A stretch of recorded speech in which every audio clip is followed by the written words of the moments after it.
Many of the usual trappings that befall movie tie-in games are present here in Toy Story 3. Bad pacing, technical problems, and an overall lack of polish reek of a rushed development cycle.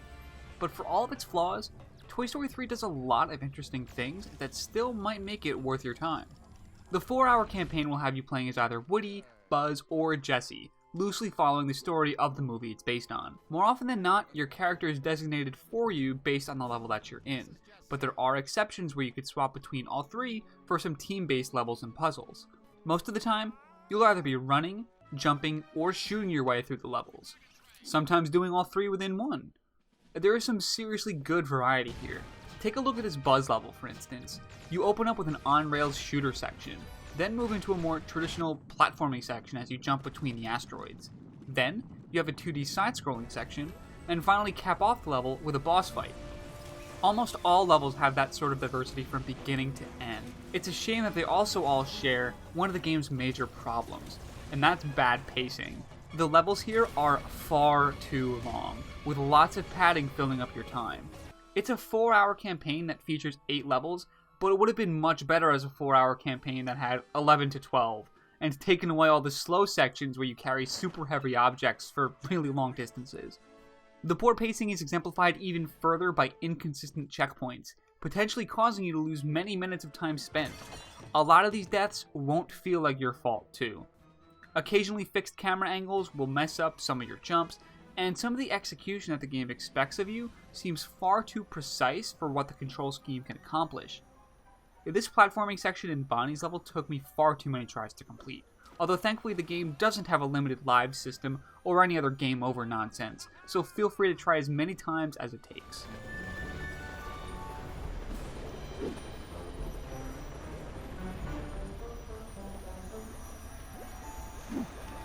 There are some pretty good set pieces throughout the campaign, though it is sad that the best set piece comes right at the beginning. Why are train-based levels always the most exciting? Woody and Bullseye chasing down the evil Dr. Porkchop alongside the tracks is exhilarating and fun, and is amazingly accompanied by the soundtrack from the movies. Yeah, Bullseye!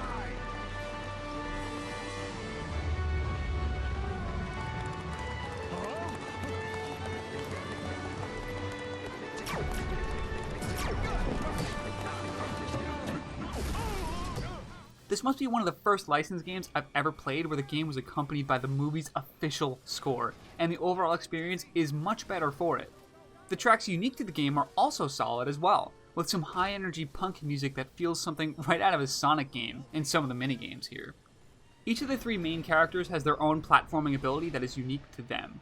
Buzz gets a hover to cross large gaps, he's also the strongest and can throw Woody or Jessie a long distance. Woody gets to use his string as a grappling hook, and Jessie can stand on thin platforms, kinda like Sly Cooper. The biggest disappointment is how narrow the amount of situations you can use these abilities in are. Being able to swing around like Spider-Man as Woody would have been super awesome. Buzz's jetpack is actually turned off for levels that don't call for it too. What's that all about? Aside from Buzz being able to shoot lasers, it's also sad that there's no combat-specific abilities that each character can perform. The combat feels super tacked on, with each character having a shoulder bash and the ability to throw whatever level-specific projectile is at hand. The game probably could have just leaned more into its platforming and puzzle-heavy sections and ditched the combat entirely if it's going to be so underbaked.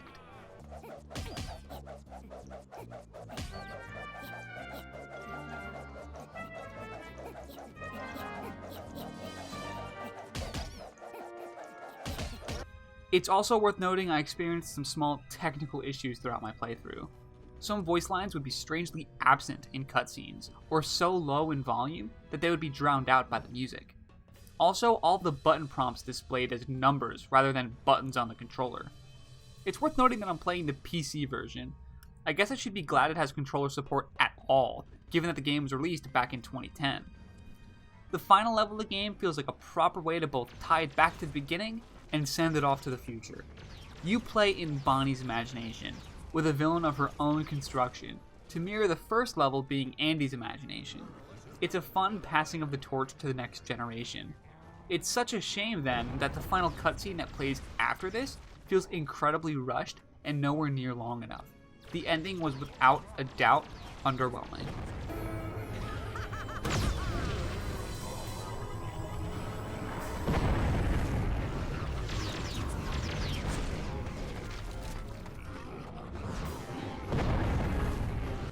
Overall, the campaign is poorly paced and filled with janky platforming sections. The official movie score and variety are nice, but if I were to judge the game based on its campaign alone, I wouldn't recommend it. What saves the game is Woody's Roundup. I, Mayor Ham, hereby make you the Sheriff of Woody's Roundup. Congratulations! You're now in charge of bringing order and prosperity to our town. So bring in some gold and new toys and spruce up the place. Come on, get a move on. In addition to your main story, there is an entirely separate open world game here, where you can go around completing quests for NPC characters and earning money. You can use this money to buy different upgrades at Al's Toy Barn. For example, you may want to buy a better mode of transportation, like a bullseye or a toy car.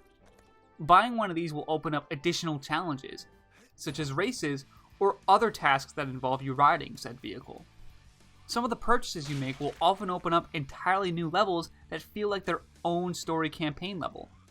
They don't feel like an afterthought either. Each one contains character models, music, and sometimes gameplay ideas that don't exist anywhere else in the game. These levels are meaningful, authored content and not just a throwaway. The best one was the Scooby-Doo-esque mansion level for the music alone. Happy haunts materialize. Bring a ghost, come out to socialize. Now don't close your eyes and don't... There's a lot to do in Woody's Roundup. Collecting all the fun stuff and doing all the new levels will probably double the amount of playtime you're going to get out of the game. It's sad that you don't have too much customization freedom here. You can swap out the aesthetic of your entire town to match a different theme, but you can't do anything on a building by building basis. Maybe even having some alternate costumes for the main characters, rather than the alternate costumes you get for the throwaway NPCs, would have given some nice reason to keep playing. I can't help but feel like this game would be far better if it was entirely based on Woody's Roundup, and totally ditched the conventional story. The freedom and variety you get here is liberating, and it's clear that Woody's Roundup was a precursor to what eventually became Disney Infinity.